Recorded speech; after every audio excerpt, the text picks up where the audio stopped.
औज़ुबिल्लाहि मिनश्शैतानिर्रजीम बिस्मिल्लाहिर्रहमानिर्रहीम।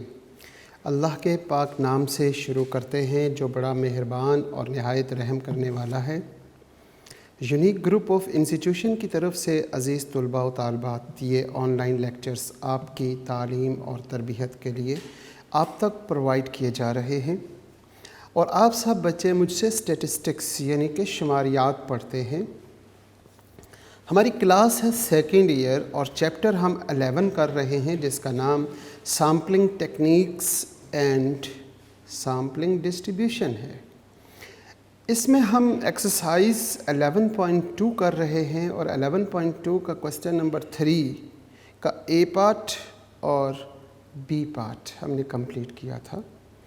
आज के लेक्चर में हम इंशाअल्लाह सी पार्ट कंप्लीट करेंगे।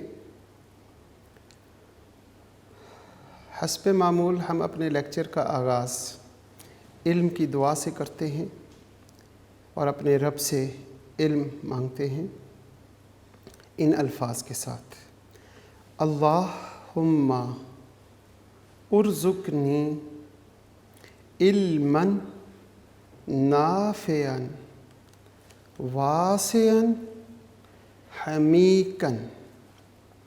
ऐ मेरे प्यारे अल्लाह, हम सबको अता कर इल्म जो नाफ़े हो, नफ़े वाला हो, जो वसी हो और हमीकन यानी कि गहरा हो, गहराई वाला हो।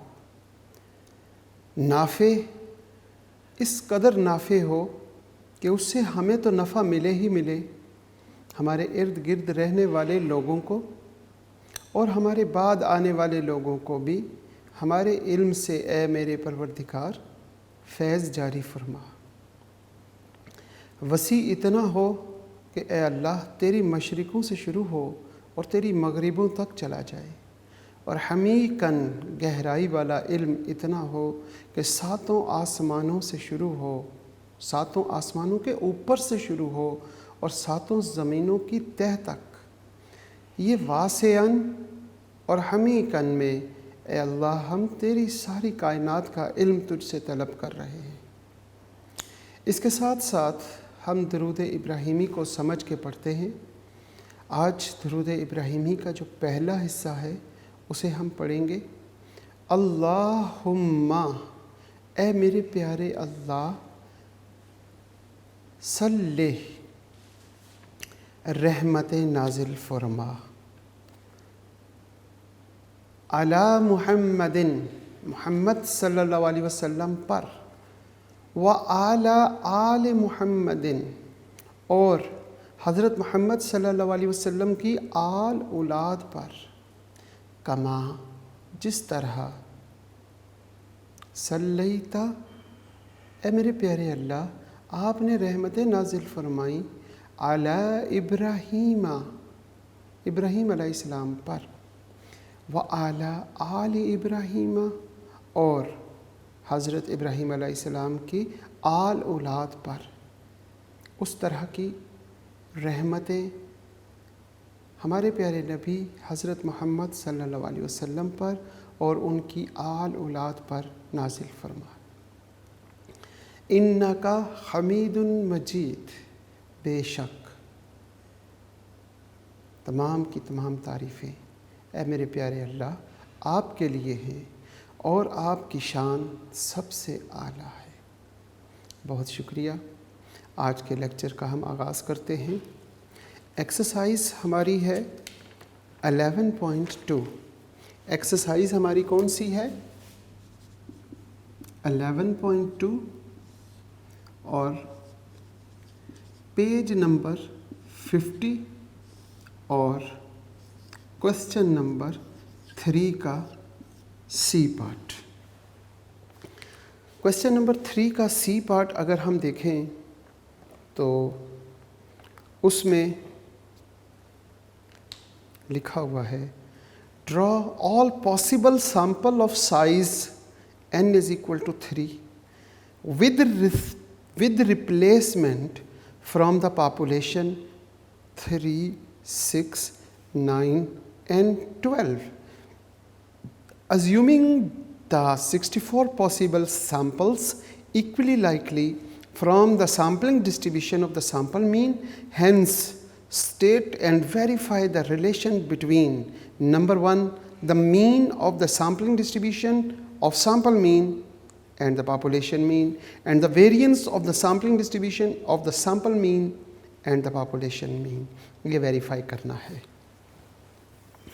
जो पैटर्न हमने क्वेश्चन नंबर 3 के ए पार्ट में किया, बी पार्ट में किया, वही पैटर्न हम सी पार्ट में करेंगे। लेकिन ए पार्ट में सैंपल साइज 2 था, बी पार्ट में सैंपल साइज 2 था, लेकिन सी पार्ट में सैंपल साइज चेंज कर दिया, लेकिन विद रिप्लेसमेंट तीनों पार्ट्स के साथ सेम थे। तो सैंपल साइज चेंज होने से हमारा क्वेश्चन थोड़ा सा लेंथी हो गया। वो कैसे हुआ? ए पार्ट में हमने सैंपल बनाए 36 सैंपल, बी पार्ट में फिर हमारे सैंपल बने 36, लेकिन सी पार्ट में हमारे सैंपल बन रहे 64 सैंपल बनाएंगे और फिर हर सैंपल का मीन मालूम करेंगे। ठीक है जी, हम अपने पैटर्न पे चलेंगे। सबसे पहले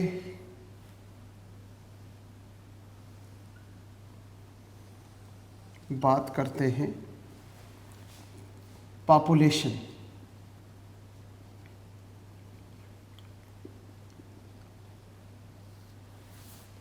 पॉपुलेशन की वैल्यूज़ हमारे पास क्वेश्चन में गिवन है 3, 6, 9 एंड 12।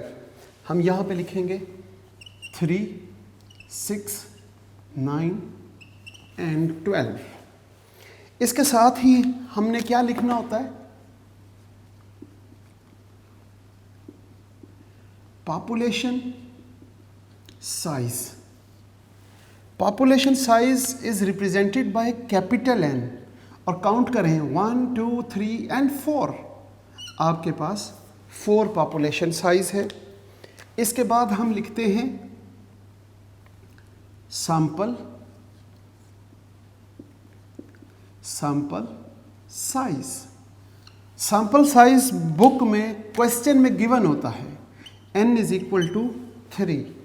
आपने देखा क्वेश्चन को, क्वेश्चन नंबर 3 का सी पार्ट पेज नंबर 50 पे शुरू में ही लिखा हुआ है draw all possible sample of size n is equal to 3। n 3 है। विद रिप्लेसमेंट मेथड कौन सा है?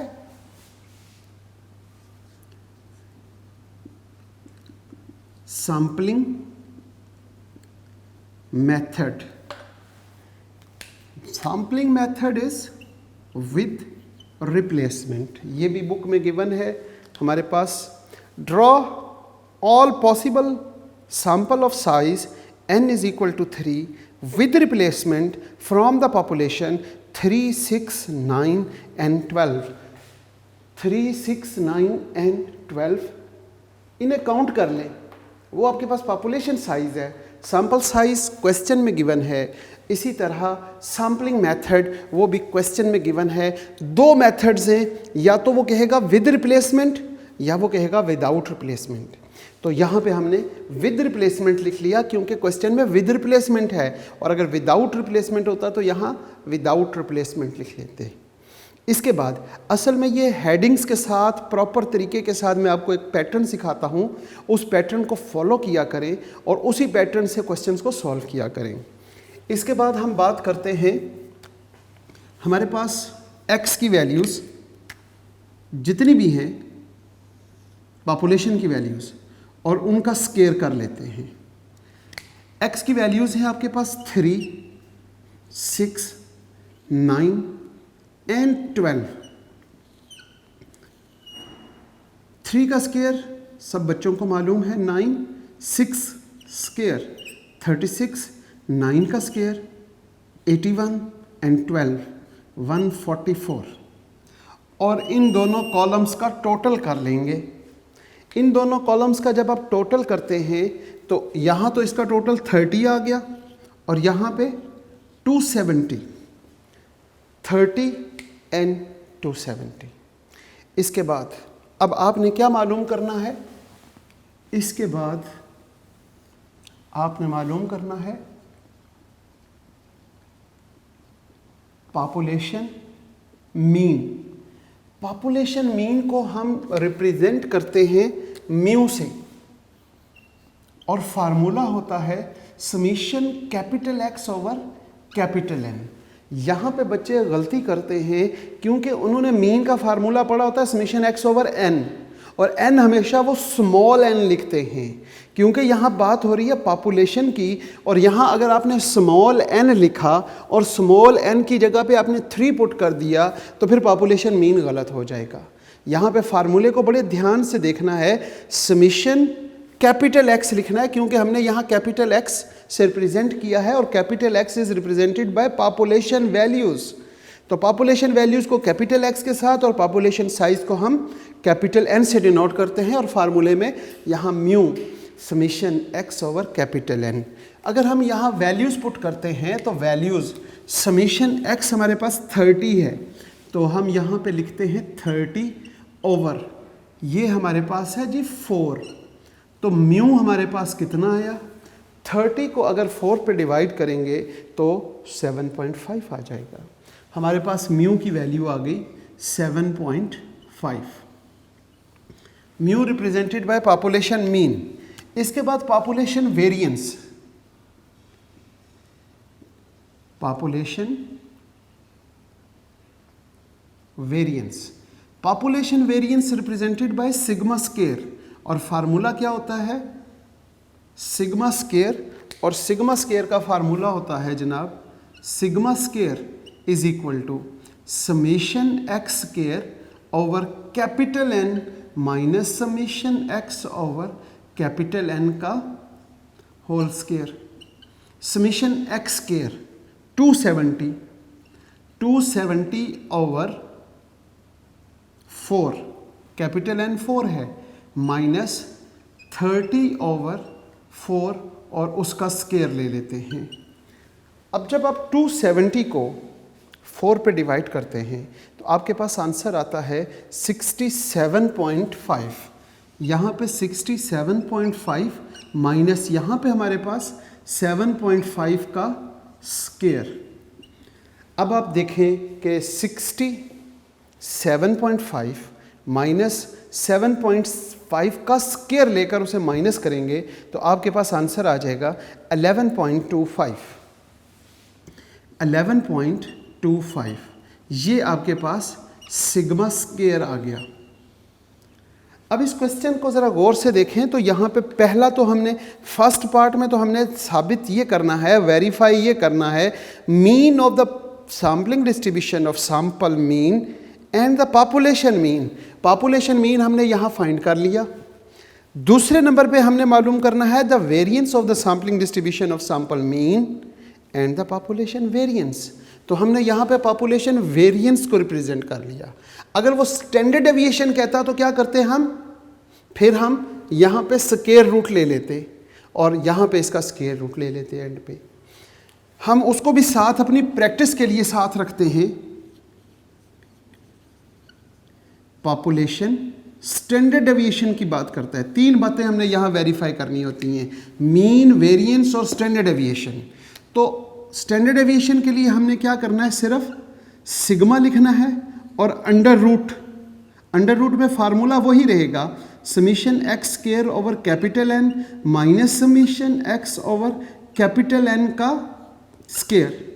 जब आप इस पूरे पोर्शन को इस तरह सॉल्व करेंगे, वो सॉल्व करना है आपने, सॉल्व करने के बाद अंडर रूट में क्या आ जाएगा 11.25, और जब आप 11.25 का स्क्वायर रूट लेते हैं तो आंसर आएगा 3.3541। तो आंसर क्या आ जाएगा 3.3541, और ये हमारे पास स्टैंडर्ड डेविएशन आ गया। जनाब यहाँ तक तकरीबन हर सवाल एक जैसा ही है। कोई भी सैम्पलिंग डिस्ट्रीब्यूशन का न्यूमेरिकल आता है जिसमें सैंपल ड्रॉ करने के लिए कहता है तो आपने ये सारी हेडिंग्स इसी तरीके से करनी है, सिर्फ वैल्यूज़ चेंज करनी है और यहाँ तक एज इट इज़ करना है। अब चेंज कहाँ पर है, चेंज सिर्फ यहाँ पर होगा, या विद रिप्लेसमेंट होगा या विदाउट होगा। अगर यहाँ विद रिप्लेसमेंट है तो टोटल सैंपल ड्रॉ करने का formula, total sample. Total sample draw करने का फार्मूला क्या होगा अगर विद रिप्लेसमेंट है? मैंने लास्ट लेक्चर में बताया था अगर विद रिप्लेसमेंट है तो कैपिटल एन की पावर स्मॉल एन, और अगर विदाउट रिप्लेसमेंट है तो फिर formula capital N P small N. ये फार्मूला हम यूज़ करेंगे विदाउट रिप्लेसमेंट में, और ये फार्मूला हम यूज़ करेंगे विद रिप्लेसमेंट में। विदाउट रिप्लेसमेंट में एक और फार्मूला भी यूज़ कर सकते हैं, और वो कौन सा है? Capital N C small N. लेकिन आपकी किताब में जितने भी सवाल हैं उनको capital N P small N से सॉल्व किया हुआ है, लेकिन इसको कम्बिनेशन के साथ भी सॉल्व कर सकते हैं। यहाँ पे अब फार्मूला हम क्या लिखेंगे? फार्मूला लिखेंगे capital N raise to power small N. Capital N कितना है हमारे पास? कैपिटल एन हमारे पास आपके सामने 4 है, तो हम यहाँ पे लिखेंगे 4, और raise to power small N आपके पास क्या है? 3, तो यहाँ पे 3 लिख लेते हैं। 4 की power 3, it's mean 4 into 4 into 4, 4 4s are 16। अब 16 4s are कितना होता है? 16 4s are 64। तो यहाँ पर हमारे पास टोटल सैंपल बन गए, टोटल सैंपल 64। और ये 64 आपकी किताब में आपके क्वेश्चन में भी गिवन होगा। आप ज़रा गौर से पढ़ें, दूसरी लाइन जहाँ फुल स्टॉप है उससे आगे, assuming that 64 possible sample, 64 possible sample equally likely, यानी 64 सैंपल आपने ड्रॉ करने हैं। अब सबसे मुश्किल काम ये है कि 1 से लेकर 64 तक सीरियल नंबर लिखें। आधा वक्त तो हमारा सीरियल नंबर लिखने में ही चला जाएगा। लेकिन अगर आपकी स्पीड है और बचपन में आपने अच्छे तरीके से काउंटिंग सीखी हुई है तो आप स्पीड से आधे टाइम से पहले कर लेंगे। ये तो जब हमने MSc स्टैटिस्टिक्स पंजाब यूनिवर्सिटी में जब हमने तकरीबन 1800 सैंपल बनाने थे और 1800 सीरियल नंबर लिखना था, तो 3 घंटे में हम सिर्फ लाइनें लगा के स्केच बनाने के बाद 1800 तक तो हमने सिर्फ सीरियल नंबर लिखे थे, क्योंकि हमें जो काम कहा जाता था वो कर लेते थे। आप सीरियल नंबर को काउंट ही नहीं करेंगे, आप उन्हें छोड़ देंगे, मुझे लगता है आजकल के बच्चे ज़्यादातर। तो 64 तक 1800 तक जब हम काउंटिंग लिख रहे थे तो मेरे साथ बैठा हुआ एक मेरा दोस्त, वो जब थक गया तो उसने कहा, ओहो अब समझ आई कि मैंने पहली क्लास में गिनती क्यों लिखना सीखी थी, कि यहाँ 1800 तक लिखनी पड़नी थी। तो इसलिए ये 64 हैं। या ज़्यादा से ज़्यादा प्रैक्टिकल में आपके पास मेरा ख़्याल है कि 125 तक सैंपल बनाने पड़ेंगे, तो सीरियल नंबर लिख लेना, उससे फ़ायदा होता है, प्रेजेंटेशन अच्छी हो जाती है। तो अब आपने क्या करना है, 64 सैंपल बनाने हैं, और 64 सैंपल ड्रॉ करने के बाद क्या करेंगे, हम उनके मीन मालूम करेंगे। तो मुश्किल काम होगा आपके लिए, लेकिन करना है। मुश्किल तो मेरे लिए है यहाँ बोर्ड पे करना, आपने तो कॉपी पे करना है बहुत आसानी से। तो सबसे पहले हमारे पास है जनाब सीरियल नंबर, लिख रहा हूँ। इसके बाद बात करते हैं सैंपल, सैंपल साइज 3 है।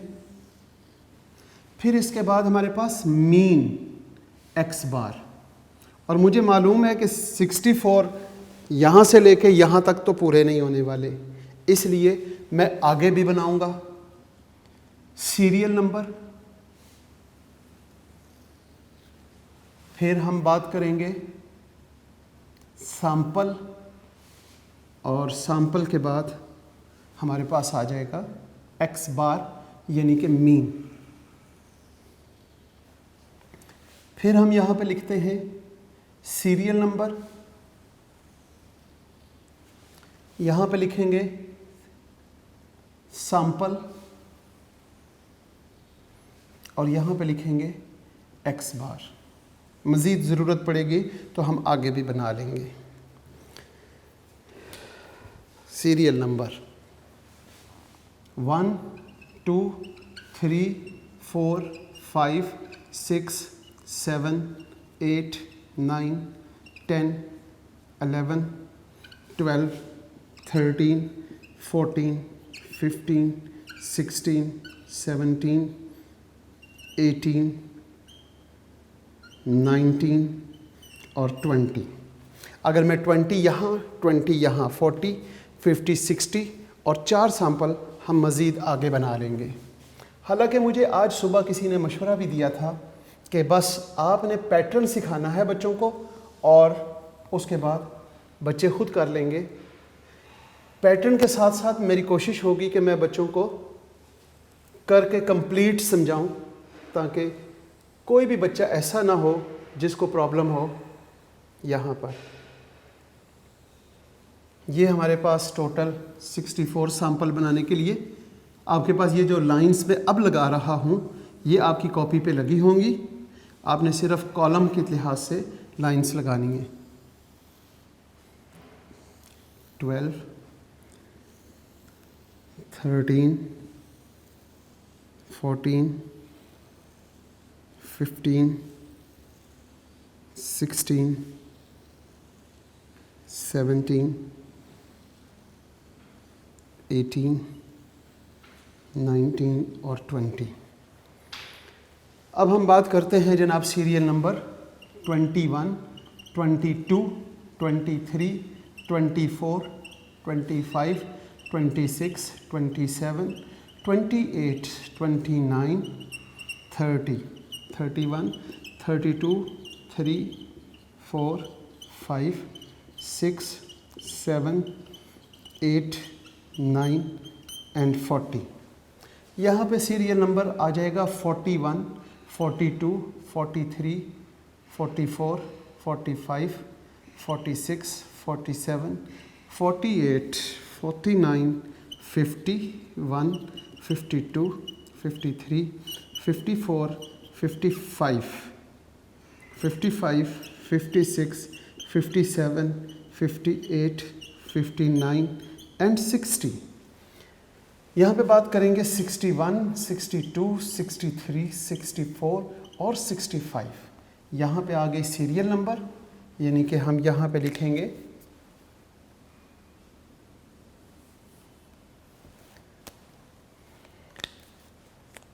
Serial number. अब यहाँ पे बात करेंगे सैंपल की और लास्ट में कॉलम बनेगा एक्स बार का, मीन का। तो ये हमारे पास 64 सैंपल ड्रॉ हो जाएंगे। सॉरी 65 लिख दिया, एक ज़्यादा ही हो गया है। तो अब ये देखें कि सिर्फ आपने हिम्मत करके सोचना नहीं है, काम करना है। जब आप काम करेंगे तो पहले तो आप 64 तक लिखने के बारे में सोचेंगे कि अब हम 1 से लेके 64 तक लिखें कैसे। बहुत आसान है, सिर्फ आपने सोचना है कि मैंने लिखना है तो लिखे जाएंगे। अभी आपने देखा कि मैंने सोचा कि 64 तक लिखना है तो मैंने लिख लिए। अब आपने सैंपल ड्रॉ करने हैं। सैंपल ड्रॉ करने का तरीका याद है आप बच्चों को?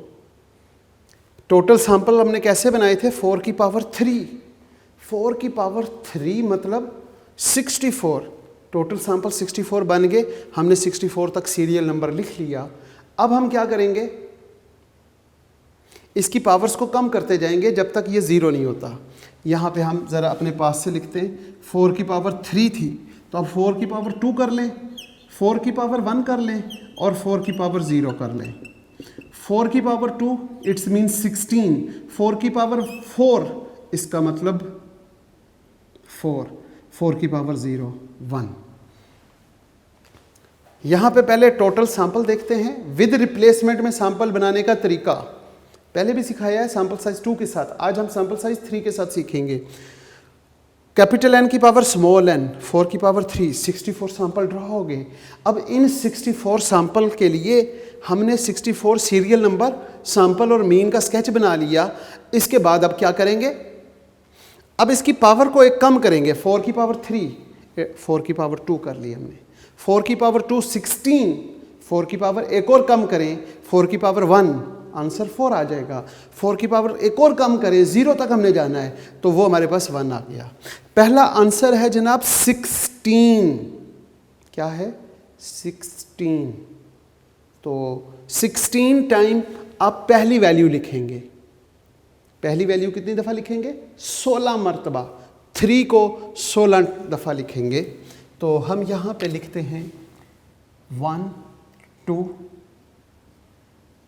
3 4 5 6 7 8 9 10 11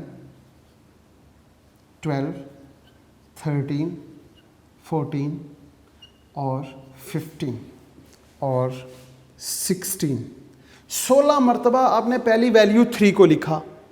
तो अब ये सीरियल नंबर लिखा हुआ था तो हम 16 पे आके रुक गए। सीरियल नंबर ना होता तो हम गिन के 16 तक लिखते। इतनी दफ़ा 3 लिखते हुए कोई एक आदत 3 ज़्यादा हो जाता या कम हो जाता, दोनों सूरतों में हमारे सारे के सारे सैंपल पे मेहनत पे पानी फिर जाना है। अगर हमने यहाँ पे काउंटिंग लिखी होगी तो हम 16 पे जाके रुक जाएंगे। अब हम फिर 16 मरतबा क्या लिखेंगे? 6 को।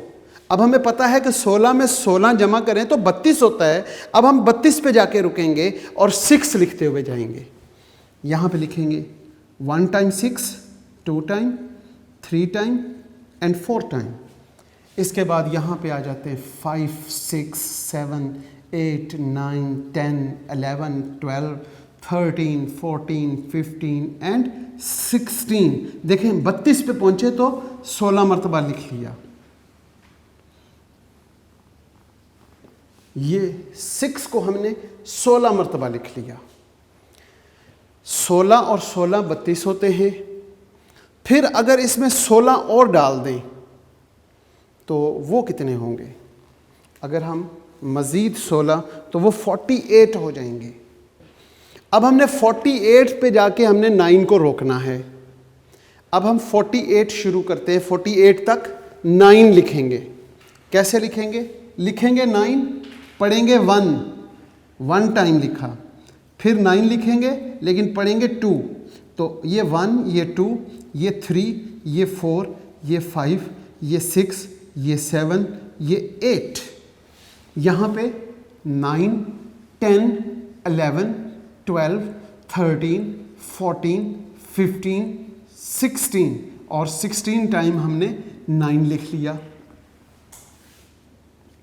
16 टाइम हमने 9 लिख लिया। अब 9 के बाद बात आती है 12 की। 12 को भी हमने 16 टाइम लिखना है। यहाँ पे बात करेंगे 1 2 3 4 5 6 7 8 9 10 11 12 13 14 15 और 16 टाइम हमने 12 लिख लिया।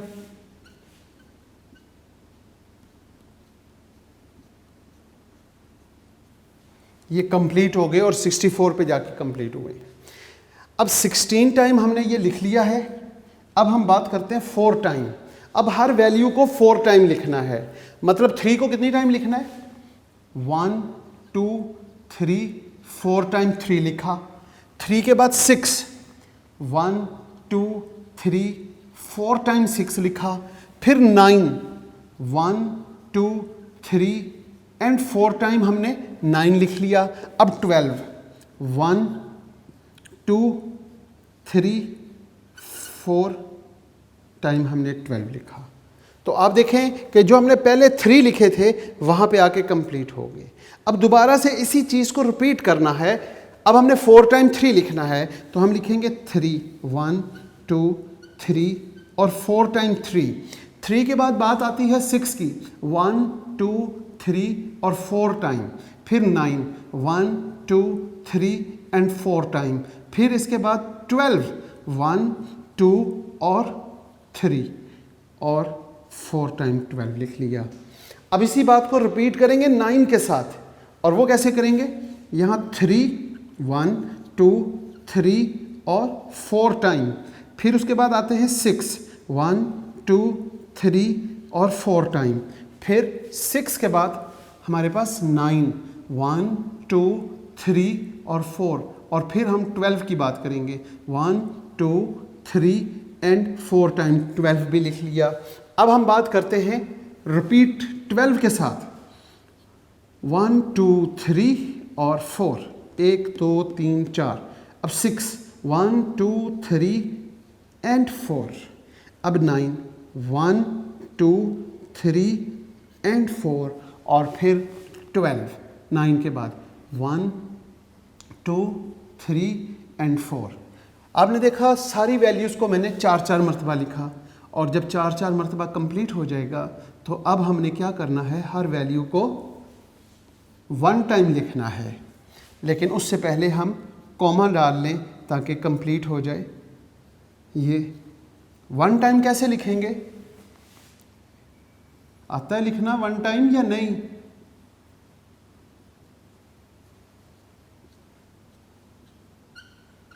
जी, ये कॉमा डालना ज़रूरी है।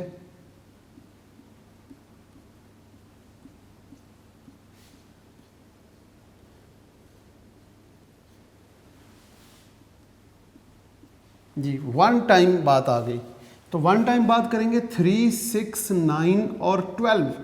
3 6 9 और 12। 3 6 9 और 12, यही काम। 3 6 9 और 12। 3 6 9 और 12। 3 6 9 और 12, यहाँ पे 3 6 9 और 12। 3 6 9 और 12। 3 6 9 एंड 12। 3 6 9 एंड 12। यहाँ पे आ जाएगा 3 6 9 एंड 12। 3 6 9 और 12। 3 6 9 और 12। फिर 3 6 9 और 12। 3 6 9 और 12। लास्ट में 3 6 9 और 12। ये हमने सैम्पल 64 कंप्लीट कर लिए। 64 अभी हमने सोचा था कि 64 सैम्पल कैसे बनाएंगे और कंप्लीट कैसे होंगे। आपके सामने 64 के 64 सैम्पल कंप्लीट हो चुके हैं। अब हमने इनका क्या मालूम करना है? अब हमने इनका मीन मालूम करना है। मीन कैसे मालूम होता है? मीन मालूम करने के लिए हम इन तीनों को जमा करेंगे। 3 + 3 + 3 कितने हुए? 3 3 6 और 3 9। जो 9 आया इनका प्लस करने के बाद उसको 3 पे डिवाइड कर दें तो आंसर आपके पास 3 आ जाएगा। इसी तरीके से 3 + 3 + 6, इन तीनों को प्लस करेंगे तो ये 12 आ गया। 12 को जब आप 3 पे डिवाइड करते हैं तो आंसर क्या आ जाएगा? वो 4 आ जाएगा। यहाँ पे 3 आ गया, यहाँ पे 4 आ गया। फिर हमारे पास 5 6, 5 यहाँ पे आ गया और यहाँ पे 6 आ गया। यानी कि आपके पास 3 4 5 6। फिर इसके बाद हम बात करते हैं, वो हमारे पास क्या आया? 4 4 5 6 7। 4 5 6 और 7 आ गया। जब 7 आ गया तो फिर इसके बाद 5 5 6 7 और 8 आ गया।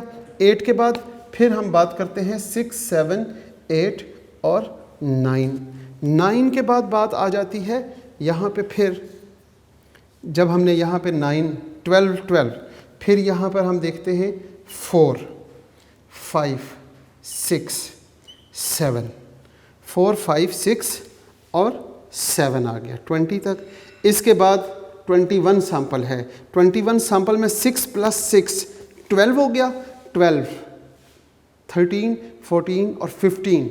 जब 15 हुआ तो उसको 3 पे डिवाइड करेंगे तो हमारे पास आ जाएगा 5। 21 5 6 7 8। 5 6 7 8 और सैंपल नंबर हमारे पास आ गया 25। अब 25 शुरू होता है 6 से। 6 7 8 और 9। ये है जी 28 सैंपल, और इसका सम करने के बाद 3 पे डिवाइड करेंगे तो 9 आ जाएगा। 29 के बाद 29 7 8 7 8 9 और 10। हमारे पास 10 आ गया। अब ये जो 10 है ये सैंपल नंबर 32 है। सैंपल नंबर 32 के बाद हम 33 9, 10, 11, 12, 13, 14, 15। जब 15 आया, 15 को 3 पे डिवाइड करेंगे तो फिर से आ जाएगा 5, 6, 7, 8। 5, 6, 7 और 8, ये आपके पास आ गया 36 सैंपल। 36 के बाद 37। 37 में जब आप इन्हें प्लस करते हैं, 37 में 9, 10, 16, 17 और 18। 18 को जब आप 3 पे डिवाइड करते हैं तो 6, 3 सर 18 होता है, तो यहाँ पे आपके पास 6 आ गया। 6, 7, 8 और 9। अब हम बात करते हैं 41 की। 41 पे बात करते हैं तो ये हमारे पास आ गया 7, 8, 9 और 10। अब हम बात करते हैं 45 सैंपल की। वो हमारे पास क्या है? 8, 9, 10 और 11। फिर 6, 7, 8 और 9। 9 के बाद बात करते हैं 53 की। 53 है 12, 6 और 3। इसका सम करने के बाद 3 पे डिवाइड करेंगे तो आपके पास आ जाएगा 7, 8, 9, 10, 8, 9, 10, 8, 9, 10, 59। ठीक है जी। 59 पे 10 और 60 पे आपके पास 11 आ गया। अच्छा, इससे आगे है 61, 9, 10, 11, 12। 9, चलो जी, 9, 10, 11 और 12। ये आपके पास सैंपल मीन भी ड्रॉ होंगे इंशाल्लाह, क्योंकि आपको मालूम है यहाँ पे अच्छा खासा काम था और हमने ये कंप्लीट किया है। इंशाल्लाह मैं इसी से आगे नेक्स्ट लेक्चर में आपके साथ मिलूँगा। इस दुआ के साथ आज के लेक्चर का इख्तिताम करते हैं कि अल्लाह पाक मेरे प्यारे बच्चे जहाँ पे भी रहें सदा खुश रहें, सलामत रहें, ईमान वाली और सेहत वाली ज़िंदगी अता फ़रमाए। अल्लाह पाक आप लोगों को आपके वालिदैन का साया ता हयात कायम रखे। इसके साथ साथ जब हमारा आखिरी वक्त आ जाए, ऐ मेरे प्यारे अल्लाह, तो हमारी ज़बानों पे कलमा तैयब जारी फरमा दीजिएगा, ला इलाहा इल्लल्लाह मुहम्मदुर रसूलुल्लाह, ताकि हमारा ख़ात्मा भी ईमान के साथ हो सके। आमीन। अल्लाह हाफ़िज़।